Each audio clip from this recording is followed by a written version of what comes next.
మన ఉమ్మడి అభ్యర్థి అయినటువంటి గుంటూరు వెస్ట్ అభ్యర్థి మన కాపుల ఆడబడుచు మనమందరం కూడా గుండెల్లో పెట్టుకున్నాం. ఎందుకంటే కాపులు బీసీ సోదరులు అందరూ ఒక ఇంటికి చెందిన వాళ్ళు. మన ఆడపడుచుని మనం గౌరవించుకుందాం. మన ఆడపడుచుని గల్లా మాధవి గారిని ఇప్పుడు వారి సందేశాన్ని, మన అమూల్యమైనటువంటి సందేశాన్ని వినిపించి మీ అందరూ కూడా ఈ రోజున ఇక్కడ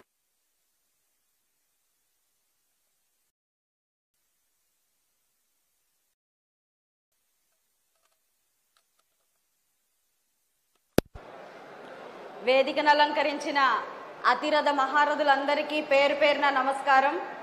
విచ్చేసిన నా కాపు కుటుంబ సభ్యులందరికీ కూడా పేరు పేరున ధన్యవాదాలు, నమస్కారాలు చెప్తున్నాను. ఆడపడుచుని అన్నారన్నా, గుండెల్లో పెట్టుకుంటున్నాము అని అన్నారు. దానికి నిదర్శనం ఇదే. సమాజంలో ఎన్నో రకాలైన సామాజిక వర్గాలు ఉన్నాయి. ఒక్కో సామాజిక వర్గానికి ఒక్కొక్క విశిష్టత ఉంది. ఒకరు తెలివితేటలకి, మరొకరు దైవ కార్యక్రమాలకి, ఒకరు వ్యాపార వాణిజ్యాలకి, మరొకరు శక్తి యుక్తులకి, పోరాట పటిమలకి ప్రతీకగా మన సమాజంలో ఈరోజు సామాజిక వర్గాలు ఉన్నాయి. అయితే ఇందులో కాపు సామాజిక వర్గాన్ని తీసుకుంటే శక్తియుక్తులతో పాటు, ధైర్య సాహసాలతో పాటు, తెలివితేటలతో పాటు ఒక కళ గలిపిన సామాజిక వర్గమే కాపు సామాజిక వర్గం. అలాంటి కాపు సామాజిక వర్గం మన సమాజ అభివృద్ధిలో ఎంతో ఒక విశిష్ట పాత్రని కలగొలుపుకొని ఉంది. అంటే సమాజ అభివృద్ధి కోసం కాపుల పాత్ర చాలా అద్వితీయమైనది. అందుకే ఈరోజు ఒక చారిత్రాత్మకమైన కలయిక ఒకటి జరిగింది మనకి. నారా చంద్రబాబు నాయుడు గారు, పవన్ కళ్యాణ్ గారు ఈరోజు ఇదొక చారిత్రాత్మక కలయిక అని అభివర్ణించుకున్నారు.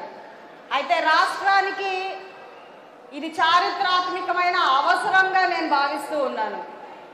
ఎందుకంటే నాకు పదవులు అవసరం లేదు, పెత్తనాలు చేయాల్సిన పని లేదు, ప్రజా శ్రేయస్సే నాకు కావాలి అని ముందుకొచ్చిన పవన్ కళ్యాణ్ అన్నగారు ఈరోజు ప్రతి ఒక్కరికి ఆదర్శప్రాయుడు.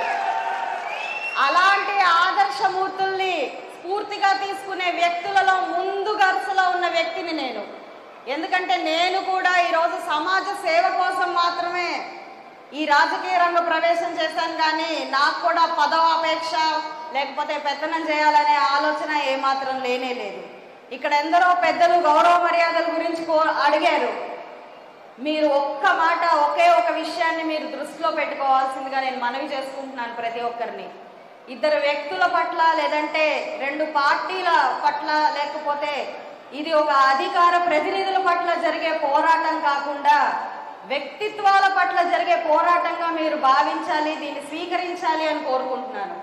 అలా మనం వ్యక్తిత్వాన్ని అంచనా వేసుకుంటే, రాష్ట్ర స్థాయి నుంచి మనం తీసుకుంటే ఒక అద్భుతమైన వ్యక్తిత్వం ఈరోజు చంద్రబాబు నాయుడు గారికి తోడుగా నీడగా నడుస్తూ ఉంది కేవలం రాష్ట్ర అభివృద్ధి కోసం. అదే మనం జిల్లా స్థాయిలో తీసుకుంటే ఇద్దరు అభ్యర్థుల్లో మీరు పోటాపోటీగా మీరు గమనిస్తే ఆ వ్యక్తిత్వం, ఏ వ్యక్తిత్వానికి విలువ ఇవ్వాలి అంటే చంద్రశేఖర్ గారికి విలువ ఇవ్వాలి. ఎందుకంటే ఆయన ప్రత్యర్థి పొన్నూరులో పూచిక పుల్లని అడిగినా తన కన్నీరు వ్యక్తం చేస్తూ ఉంటది. వాళ్ళు పడిన బాధల్ని, ఆ పడిన అవినీతి గురించి చెప్పుకోవాలనంటే. అలాంటప్పుడు మనం ఇంత అద్భుతమైన వ్యక్తికే మనం పట్టం కట్టాలి. ఇక మన నియోజకవర్గ స్థాయి చూసుకుంటే ఇప్పుడు దాకా అన్న చెప్పారు, అవినీతి మయమైపోయిన చిలకలూరిపేటలో మళ్ళీ ఇక్కడికి వచ్చి గుంటూరు ప్రజల్ని మోసం చేయాలి, గుంటూరు ప్రజలు ఏమీ తెలియదు అని అనుకుంటా ఉన్నారు. కాబట్టి నేను సేవ కోసం వచ్చాను. గౌరవ మర్యాదలు నా తండ్రి గారి నుంచి వ్యక్తిత్వమే నేను ఆస్తిగా పొంది వచ్చిన వ్యక్తిని కాబట్టి కంపల్సరీ ఖచ్చితంగా మీకు ఆ గౌరవ మర్యాదలు లభిస్తాయి. నా స్థాయిలో, నా పరిధిలో నేను ఇవ్వవలసిన ప్రతి మర్యాదని, ప్రతి గౌరవాన్ని మీకు అందజేస్తాను.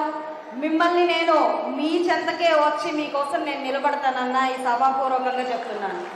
ఈరోజు సామాజిక వర్గాన్ని ఓట్ల రూపంగా విభజించి ఓట్లు దండుకోవాలి, ఏది గెలవాలి ఎట్టి పరిస్థితిలో అనే ఒక నిర్ణయంతో క్యాష్ అండ్ క్యాస్ట్ అనే ఒక నినాదంతో ముందుకెళ్తున్నారు ప్రత్యర్థి వారు. ఇక్కడ వారికి అర్థం కాని ఏకైక విషయం ఏంటంటే, కాపు సామాజిక వర్గం ప్రత్యేకించి గౌరవ మర్యాదల్ని ప్రేమని ఇచ్చే వాళ్ళని గుండెల్లో పెట్టుకుంటుంది తప్ప డబ్బునో లేకపోతే కులగా విభజించి పాలించాలనుకునే వాళ్ళని ఎట్టి పరిస్థితిలో హర్షించదు. అలాగ మీ గుండెల్లో నన్ను పెట్టుకున్నారు మీరు. నాకు ఎంతో ఆనందంగా ఉంది. ప్రతి ఒక్కరికి పాదాభివందనం చేస్తున్నాను. ఈరోజు పవన్ కళ్యాణ్ గారు ఒక మాట చెప్పారు, అన్న నాకు ఈ రాజకీయ రంగంలోకి వస్తున్నాను అంటే ఆయన ఒకటే మాట చెప్పారు, నువ్వు ధైర్యంగా వెళ్ళమ్మా, నీ ముందు నేను ఉన్నాను అని అన్నారు ఆయన.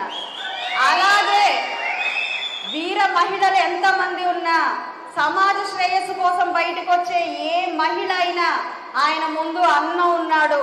ఆ ధైర్యంతోనే ఈరోజు వచ్చానన్న నేను ఈ రాజకీయ రంగంలోకి. అలాగే ఈరోజు అన్న రాధా గారు ఆశీర్వదించడానికి వచ్చారు నన్ను.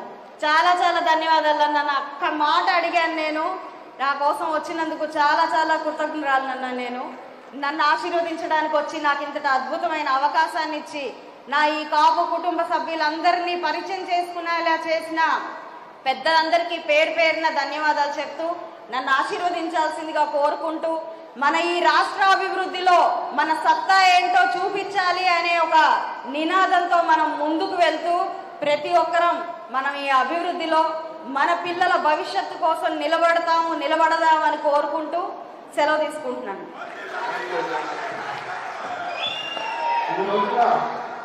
ఈ కార్యక్రమానికి రాధాబాబు గారు మీరందరూ